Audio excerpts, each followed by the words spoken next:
Assalamualaikum warahmatullahi wabarakatuh. Selamat pagi, selamat siang, selamat malam Bapak Ibu Guru dimanapun panjenengan berada. Begitu pula Mas Nadiem Makarim selaku Mendikbudristek.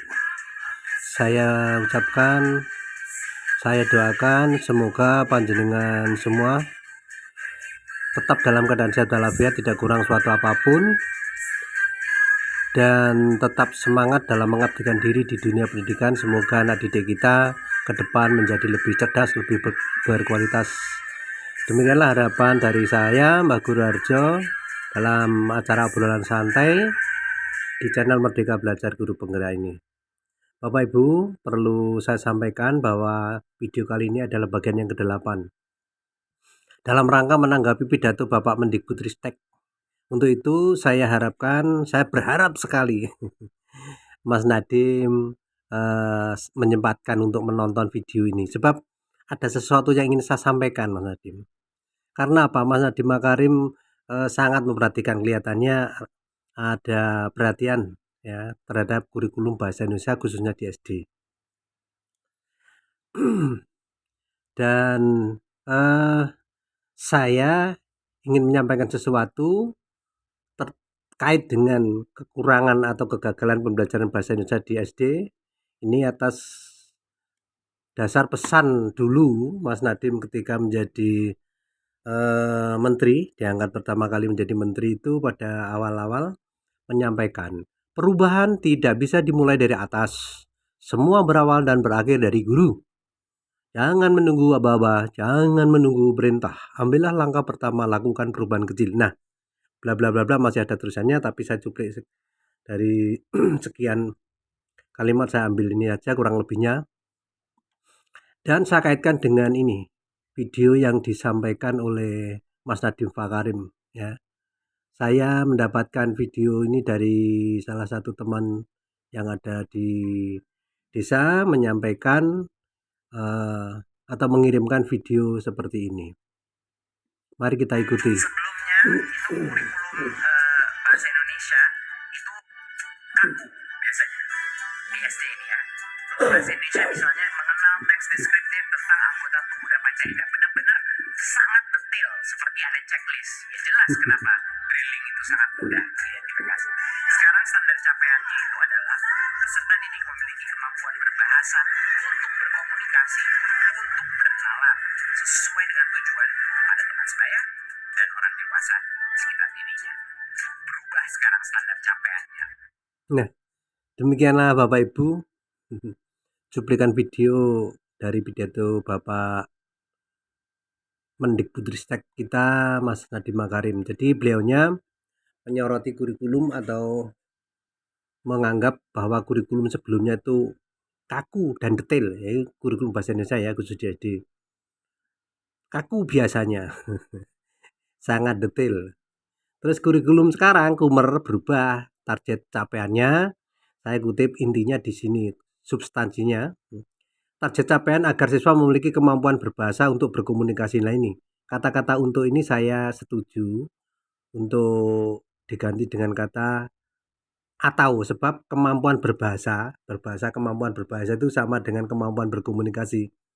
Itu menurut literatur yang saya baca itu seperti itu. Jadi kemampuan berbahasa atau berkomunikasi. Pendapat saya kurikulum bahasa Indonesia yang dahulu telah gagal. Bukan hanya kaku, bukan hanya detail, tapi gagal. Saya bertanggung jawab terhadap apa yang saya sampaikan ini.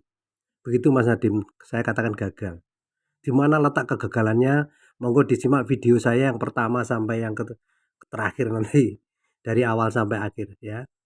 Target capaian mestinya tidak ada yang berubah. Kalau sekarang katakan berubah, kalau pendapat saya, capaian target atau kehendaknya kurikulum, ruhnya kurikulum, maunya kurikulum bahasa Indonesia di SD itu sama sejak dulu sampai sekarang, bahkan sampai kapanpun. Yaitu agar peserta didik memiliki kemampuan berkomunikasi baik lisan maupun tulis. Ini memang kurikulum bahasa Indonesia ke sana arahnya. Mohon maaf, sekali lagi. Sejak dulu apabila kita baca dari kurikulum 93, 94 ya, buku-buku pedoman 93, 94 sampai 2013 itu sama. Sekali lagi ruhnya sama, arahannya sama, targetnya sama.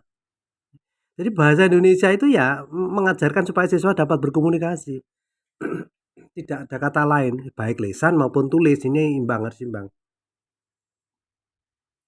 Selama ini kurikulum bahasa Indonesia khususnya di SD telah gagal untuk mewujudkan, saya katakan gagal. Gagal apa? Gagal untuk mewujudkan siswa memiliki kemampuan berkomunikasi ini. Gagal. Bukti kegagalan dapat dilihat dari cara membaca dan menulis anak. Ini salah satu aspek saja. Nah, mari kita ikuti contoh-contoh cara membaca anak kelas 6.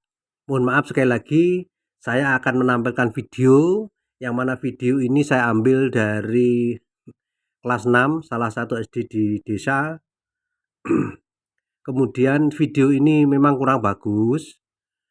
Ketika saya mengambil memang tidak ada tujuan saya jadikan video YouTube, tidak, tetapi hanya cuma ingin mengetahui sebagai barang bukti saja dalam hal membaca. Sebagai bukti mungkin ada rapat atau diskusi, tetapi ternyata tidak pernah ada membahas masalah ini. Nah, begini videonya, sekali lagi mohon maaf. Ayo, coba ada 4 kalimat dengan tanda baca yang berbeda. Adi belajar. Adi belajar. Adi belajar. Adi belajar. Nah, Andi belajar, Andi belajar, Andi belajar. Lagi, ini yang putra, satu kelas, satu sekolah, satu kelas, tapi ini yang putra.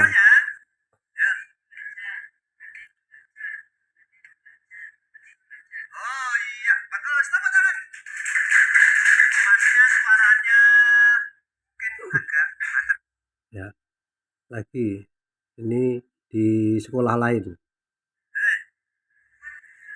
Ini di sekolah lain. Andi belajar. Andi belajar. Andi belajar. Oh, begitu. Iya, oke, tepuk tangan. Ini SD yang lain juga. Baca. Andi belajar.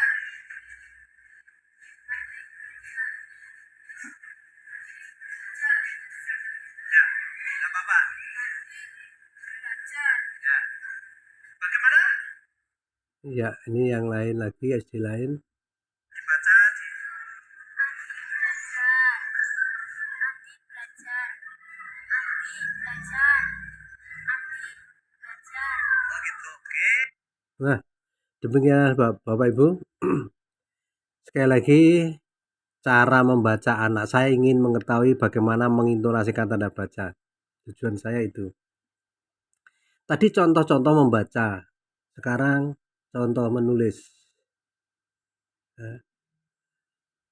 Oh, masih ada satu hal yang ingin saya sampaikan.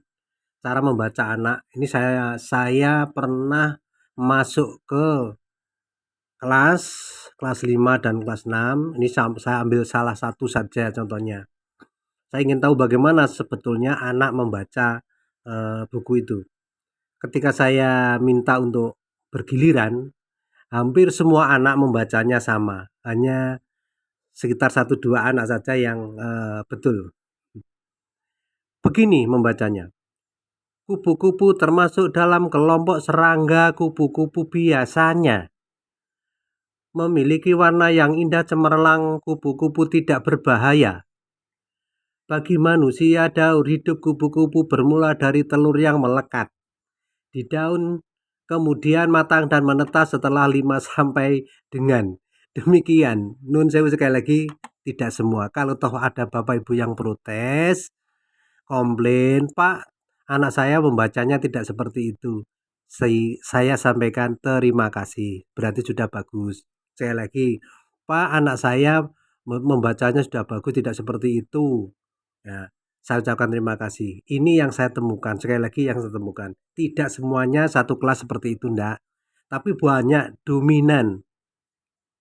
Lebih banyak seperti ini daripada ini pada kelas 5. Sekali lagi kalau kelas 5 saya tanya mengapa seperti ini, guru-guru kelas 5 menyalahkan kelas 4. Oh, dari kelas 4-nya Pak seperti ini, kelas 4 saya tanya kenapa nggak bisa membaca tulisnya kok jelek, Pak dari kelas 3-nya dan seterusnya. Jadi kalau saya tanya kelas 6 menyalahkan kelas 5 menyalahkan guru kelas 4, guru kelas 4 itu yang terjadi Nun. Saya alami sendiri ini. Ini saya alami sendiri demikian. Jadi masalah terkait dengan ini, membaca menulis seperti itu Bapak Ibu. Kalau intonasinya salah, ya maka artinya salah. Ya. Kalau intonasi salah, artinya salah, sulit untuk dipahami. Contoh tulisan tadi, Andi belajar tadi, ya. Jadi Andi belajar, tanda bacanya tanya, maka intonasinya harus sepertinya orang bertanya. Ya. Andi belajar itu bisa tanya, bisa Andi ya juga bisa, tidak harus dengan Andi. Yang jelas tidak harus dengan Andi komunikasinya. Itu bisa ayah Andi dengan ibu Andi, tetangga Andi, kakak Andi dan sebagainya. Tetapi kalau yang keempat tadi, Andi belajar karena tanda diakhiri dengan tanda seru atau tanda perintah. Maka maknanya berkomunikasinya hanya dengan Andi, memerintahkan kepada Andi. Begitu Bapak Ibu ya. Nah, sekarang contoh tulisan anak-anak. Ini tulisan anak-anak. Sekali lagi kalau ada yang protes tulisan anak-anak didik saya tidak seperti itu, saya ucapkan terima kasih. Ini saya ambil, saya foto ketika saya masuk kelas dan tahu tentang ini cara menulis seperti ini pada meja Bapak Ibu guru, saya izin, saya foto, ya, saya jadikan dokumen. Nah, sekarang saya jadikan YouTube ini sebagai bukti. Ini kelas 6. Bahkan orang tuanya ini tulisan orang tua. Orang tua otomatis kan juga sudah lulusan kalau memang betul ditulis oleh orang tua. Assalamualaikum kepada yang terhormat Bapak Ibu guru di kelas 6. Walaupun tulisannya salah, tetapi kalau didengar, kalau dilesankan, kan tidak tahu kita. Yang salah yang mana? Kalau dilesankan. Maka lisan tulis itu penting. Pada hari Rabu tanggal 30, anak kami yang bernama Rizka Septiani tidak bisa mengikuti pelajaran dikarenakan sakit. Cukup sekian, terima kasih. Kalau ada kesalahan mohon maaf. Wassalamualaikum warahmatullahi wabarakatuh. Puroso apa purodo apa purosari. Nun saya sekali lagi ini kelas 5 ada kelas 6 ini. Kelas 6 mohon maaf kelas 6 ya, ini ada kelas 6. Nah, ini komplit, kesalahannya komplit. Sekali lagi kalau dilesankan itu kita tidak tahu, orang yang mendengarkan tanpa melihat bahasa itu tidak tahu. Maka tulis itu harus dilihat, diperhatikan sehingga kita tahu ya. Kita tahu mana yang salah. Pak, lah itu kan bahasa itu kan alat komunikasi tuh Pak. Asalkan kita dapat berkomunikasi kan sudah enggak masalah. Jangan begitu. Jadi berbahasa Indonesia itu harus baik dan benar. Sekali lagi harus baik dan benar. Ini kadang-kadang lupa ya. Komunikasi tulisan ya tulis. Komunikasi itu kan ada dua, lisan dan tulis. Jadi pelajaran bahasa Indonesia itu berbeda dengan pelajaran yang lain. Kalau bahasa Indonesia itu keterampilan berbahasa atau berkomunikasi. Kalau ilmu yang lain, pelajaran yang lain itu ilmunya, pengetahuannya. Ya nanti saya sampaikan di YouTube berikutnya. Nah seperti ini, tulisannya kelihatannya bagus, spasinya lumayan, tapi masih ada penulisan huruf besar, penerapan huruf besar tidak benar sama sekali, banyak yang salah. Di kota D-nya besar, berani berangkat B-nya besar, di jalan D-nya besar ya, pergi G-nya besar, di tengah padahal. Nah sekali lagi kalau ada Bapak Ibu yang tulisannya anak didiknya tidak seperti ini, saya ucapkan terima kasih. Ini bukti saya ingin menyampaikan pada Mas Nadiem Makarim karena saya orang yang berada di paling bawah, di barisan paling depan untuk tahu bagaimana hasil pembelajaran bahasa Indonesia. Kalau Bapak yang ada di atas sana, Bapak di lingkungan Departemen Pendidikan, di Dirjen maupun di bagian kurikulum nggak tahu, mungkin ini nggak tahu kalau tulisan anak seperti ini. Kalau tahu mungkin tidak pernah memperhatikan ya. Nah, ini sejak dulu gitu. Tidak hanya kemarin, tidak, tapi sejak dulu. Nah, seperti ini. M-nya kelihatannya bagus, spasinya lumayan bagus ya.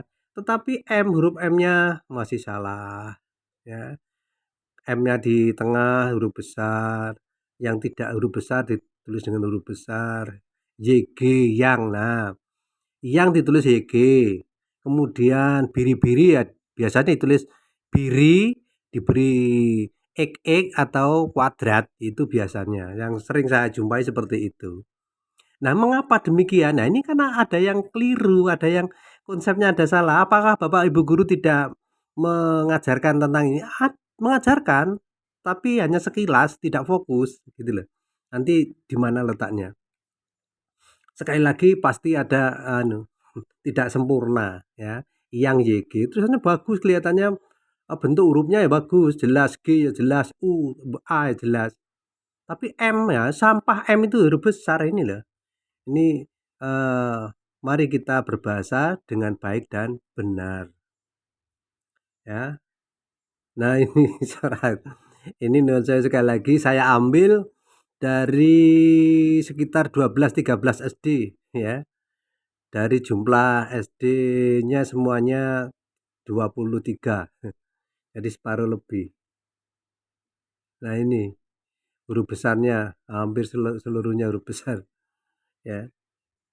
Nah, ini YG lagi. Dan nun sewu sekali lagi, Mas Nadim, tulisan seperti ini tidak hanya di salah satu kabupaten. Karena saya pernah melakukan tugas sebagai asesor visitasi ke SD-SD itu, ketika masuk kelas ya seperti ini, saya lihat itu banyak seperti ini ya, 70-80% seperti ini. Untuk itu kesempatan ini saya ingin menyampaikan ya, kita diskusi sebagai bahan pertimbangan. Nah, ini kan mestinya kalau pembelajaran bahasa Indonesia benar, konsepnya benar, tidak begini. Karena apa? Saya orang yang telah membuat konsep tersendiri dan saya praktek, hasilnya bagus. Saya tidak ngecap Mas Nadim, saya tidak ngecap, tapi ada bukti. Saya bisa bicara seperti ini ya, saya tahu semua karena saya pelajari dalam satu buku itu ada yang benar, ada yang salah. Saya ambil substansinya. Jadi kurikulum dari awal sampai akhir saya pelajari, saya ambil substansinya, arahnya. Oh, ke sini gitu. Jadi kesimpulan, hasil survei dari beberapa lembaga survei itu benar adanya, Mas Nadim, tidak salah. Bahwa kemampuan membaca menulis siswa itu rendah. Ini dalam satu aspek ya. Jika kemampuan membaca siswa rendah itu artinya siswa cara siswa mengintonasikan tanda baca itu kurang tepat. Ya seperti tadi, kurang tepat. Ada titik di tengah, diterak saja. Tidak mau berhenti. Padahal sudah kelas 5, kelas 6. Apabila saya tanya guru kelas 6, katanya kelas 5, dari awalnya kelas 5. Saya ke kelas 5, menyalahkan katanya guru kelas 4, tidak pernah mengajarkan gini-gini. Kelas 4 saya tanya dari kelas 3. Demikian. Jadi karena sulit dipahami, maka belajar komunikasi siswa gagal. Kalau intonasi salah kan sulit dipahami toh, Pak. Ya. Intonasi salah itu artinya juga salah, gitu loh. Contoh misalkan, ketika ibu sedang mencuci, ayah pergi ke kantor. Coba, intonasi ini maknanya kan ibu itu tadi mencuci ayah. Ketika ibu mencuci, ayah pergi ke kantor. Yang benar, ketika ibu mencuci, ayah pergi ke kantor. Ini salah satu contoh. Jadi, intonasi salah itu artinya juga salah. Ini yang terjadi, nuwun sewu. Kemampuan menulis siswa juga rendah. Artinya cara memberikan spasi, tanda baca, penulisan huruf kapital, bentuk huruf masih banyak yang kurang tepat bentuk hurufnya ya. Kadang A itu seperti U, kadang U seperti A. R juga demikian. Maka akibatnya tulisan tersebut sulit untuk dibaca. Nah, inilah yang terjadi. Saya sering melihat tulisan anak spasinya kadang ada yang panjang, ada yang lebar. Jadi spasinya antara kata itu terlalu jauh, ada yang terlalu dekat, terlalu rapat. Nah, itu yang terjadi sekali lagi di lapangan seperti itu, maka hasil survei itu benar. Nah, karena tulisannya tidak karu-karuan maka sulit dibaca, maka belajar berkomunikasi siswa gagal. Jika saya perhatikan Mas Radim, saya tidak yakin sepenuhnya bahwa anak-anak itu membaca tulisannya. Jadi ketika anak menulis itu di rumah apa dibaca atau tidak? Saya katakan saya berani taruhan banyak yang tidak membaca tulisannya sendiri. Karena tulisannya tidak karu-karuan. Bahkan anak kelas 6 ada yang tidak bisa membaca, menulis dengan baik tidak ada di desa. Itulah yang terjadi di lapangan selama ini lebih dari 30 tahun. Saya katakan 30 tahun karena tahun 2000 itu sudah banyak kritikan. Ya, tahun 2000 itu sudah banyak kritikan, sudah lama sekali. Tahun 94 itu sudah ada pembaruan. Nah, itu kesimpulannya. Jadi sumber kegagalan siswa dalam belajar berkomunikasi seperti yang diinginkan oleh kurikulum bahasa Indonesia tingkat dasar itu adalah salah satunya siswa tidak menguasai kebahasaan atau kaidah bahasa lisan maupun tulis ini. Tadi buktinya itu. Ya, fakta di lapangan seperti itu. Jadi kebahasaan atau kaidah bahasa itu penting untuk diberikan kepada anak supaya anak menguasai, supaya anak memiliki. Nah, anak bisa memiliki, bisa menguasai kebahasaan atau kaidah itu ketika dibelajarkan secara khusus. Ada penilaian secara khusus, formatnya seperti ada bagian 2 video ini. Jadi penguasaan kebahasaannya harus ada, pembelajarannya tersendiri. Nah, selama ini tidak pernah ada ya ada tetapi hanya sekilas gitu, sekilas. Sekali lagi hanya sekilas. Ketika saya tanya ya Bapak Ibu guru tidak akan bisa membuktikan nilainya kebahasaan di mana. Tidak ada. Nilai pemahaman di mana tidak ada. Nilai penggunaan bahasa tidak pernah ada. Nah, kebahasaan lisan itu ada pada cara mengintonasikan tanda baca, mengintonasikan tanda baca pada kalimat, cara melafalkan kata dan ekspresi. Kalau ini biasanya puisi dan sebagainya. Jadi itu intonasi, lafal itu yang penting ya. Itu penting sekali untuk mengarah kepada pemahaman sehingga terjadi komunikasi dengan baik apabila mengintonasikan tanda baca baik, melafalkan benar. Nah, yang tulis pun demikian. Ada pada kebenaran penerapan huruf besar atau kapital, pemberian spasi, penerapan tanda baca, penulisan kata imbuhan, kata depan, kata dasar dan sebagainya. Nah, lisan dan tulis ini harus diberikan sekali lagi diberikan dalam pembelajaran, diberikan kepada anak supaya dapat menguasai. Begitu Bapak Ibu. Ini materi kebahasaan atau tata bahasa, mohon maaf, kebahasaan atau kaidah bahasa ini ada pada buku Puebi kalau dulu, sekarang ya, kalau dulu EYD, saya ulangi, dulu EYD sekarang Puebi dan KBBI atau Kamus Besar Bahasa Indonesia. Di sini guru harus betul-betul sering membuka buku ini ya. Kalau tidak punya buku ya download lah di HP, sekarang banyak di Mbah Google pusatnya ilmu itu.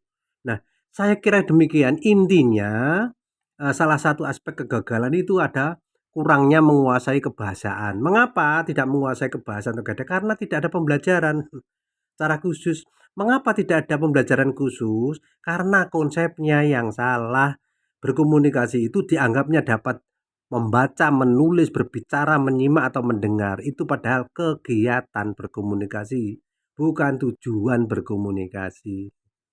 Terbalik ya. Perhatikan saja video saya bagian 2, 3 dan seterusnya itu ada semua di situ. Saya kira demikian yang bisa saya sampaikan. Nuwun sewu sekali lagi Mas Nadiem Makarim, saya mohon buka YouTube saya dari awal sampai akhir ya. Ini sebagai masukan dari guru tingkat bawah. Ada kurang lebihnya mohon maaf, mungkin ada kata-kata saya yang kasar, yang kurang berkenan, ada kalimat yang menyinggung perasaan panjenengan, ada tulisan kata yang masih kurang tepat, saya mohon maaf sekali lagi. dan salam sehat selalu. Wassalamualaikum warahmatullahi wabarakatuh.